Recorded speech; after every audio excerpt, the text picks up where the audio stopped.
இது நான் யூடியூப்பில் பார்த்த ஒரு மாங்காய் பெனாட்டு. அந்த மாங்காய் பெனாட் 2 பேர் வச்சது அது மேங்கோ பேரன்னு சொல்லினோம். நல்ல புளி மாங்காயில் 2 வேண்டி தோல் சீவி போட்டு சின்ன சின்ன துண்டுகளாக வெட்டிட்டு ஒரு பேனில் அளவாக தண்ணி விட்டு அவிக்கணும். நல்லா அவிச்சா பிறகு அந்த தண்ணி வற்றினா பிறகு அந்த மாங்காய் வந்து நல்லா மாப்பிடிப்பாக வரும். அந்த மாப்பிடிப்பை வந்து கிரைண்டரில் போட்டு நல்லா கூழாக அரைச்சிட்டு அளவாக உப்பு போட்டு அதே பேனில் வச்சு அந்த தண்ணி தன்மை குறையும் வரைக்கும் கிண்டி கொண்டு இருக்கணும். கிண்டி கொண்டு இருந்து அது தண்ணித்தன்மை ஓரளவு குறைய வழி கிடக்குள்ள திரும்ப அளவாக சீனி போடணும். புளிக்கு ஏற்ற மாதிரி ஓரளவுக்கு சீனி போடக்கலாம். அது திரும்ப இலக வலிக்கிடும் சீனிக்கு.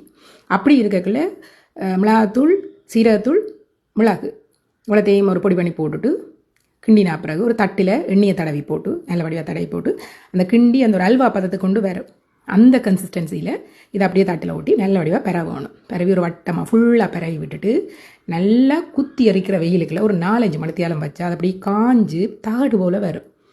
ஒரு மெல்லிய ஒரு தகடு போல் உண்மையாக அதெல்லாம் நான் பெனாட்டு மாதிரி இருக்குன்னு யோசிச்சுனா நல்ல ஒரு மெல்லிய தகடு போல் வரும். நல்ல ஈஸியாக கிளம்பு மண்ணை தடவினபடியால் வருமா அப்படியே கிளப்ப அப்படியே தண்டை பாட்டுக்கு அப்படியே உறிஞ்சு வரும். ஒரு மெல்லிய தகடு போல் இருக்குது. இதை எங்களுக்கு பிடிச்ச மாதிரி அப்படியே வெட்டி ஒரு சின்ன சின்ன துண்டுகளாக எடுக்கலாம். இல்லை நான் உருட்டி போட்டு குறுக்க வட்டமட்டமாக வெட்டினா அது இந்த வீடியோ எடுக்கிறதுக்கு எல்லாம் சாப்பிட்டு முடிஞ்சுது. இவ்வளோ தான் மிஞ்சினது. நல்ல டேஸ்ட்டாக இருக்கும். உரைப்பு, புளிப்பு, உப்பு, இனிப்பு எல்லாம் சேர்ந்து பயண நேரங்களில் பாவிக்கிறதுக்கு நல்லா இருக்குது. ஒரு டிஃப்ரெண்ட்டான மெத்தட்.